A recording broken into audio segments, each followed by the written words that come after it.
I was introduced to taxidermy like most folks. I began hunting, shot my first deer and duck, and had them mounted.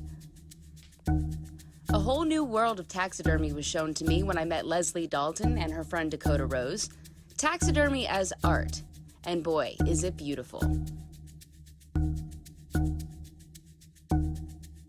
I pretty much completely found this on my own.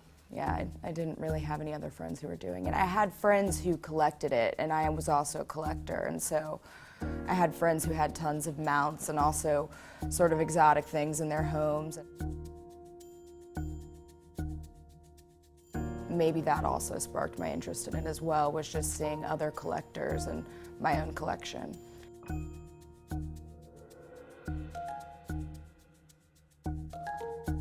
Well, when I went to school, it was very much a commercial taxidermy studio, so you just learn the basics, which was great because you learn someone's methods of how to do things quickly and efficiently and accurately.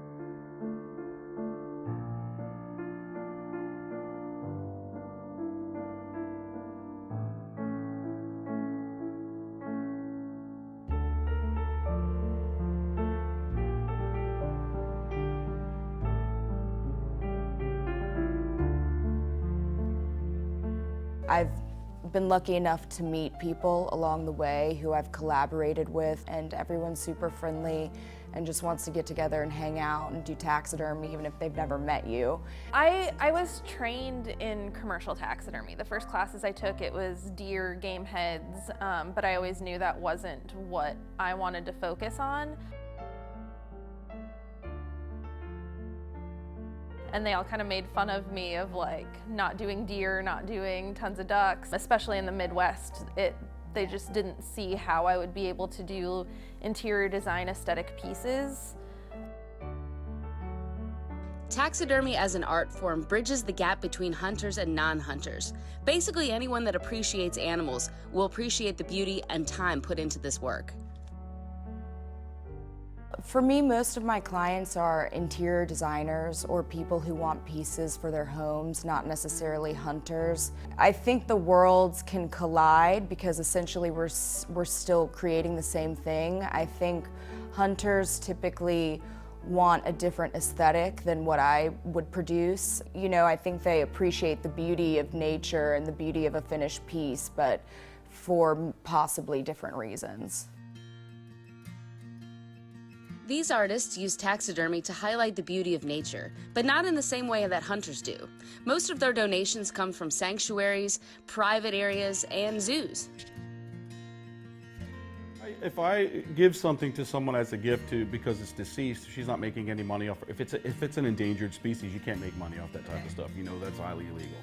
But if I want something that I have that's passed to give to someone so she can, or for herself just to have, yes, I would definitely do that. And I don't have to do anything. It's not like transporting live animals back and forth. Some things smell worse than others. My friend's chicken died, her pet chicken, and she gave it to me, and it had been sick for a while. So throughout the whole skinning and cleaning and fleshing process, it was not nice. Like something passes at the zoo, or they want to move this in, or Gomec, St. Augustine Alligator Farm, the largest crocodile in captivity past. Taxidermy. He's in the middle of the zoo for everyone to see. I took a baby zebra that I had worked on a collaboration project with a couple other artists. That's now in one of the oldest natural history museums in the world. We exported that out to Holland. I've got work in the Santa Barbara Museum, and I just redid a bunch of dioramas for the Science Center of Iowa. So I will do traditional animals in those museum settings. I really much enjoy. Both of these artists love the exotic creatures, especially birds. In fact, they get them from all around the world.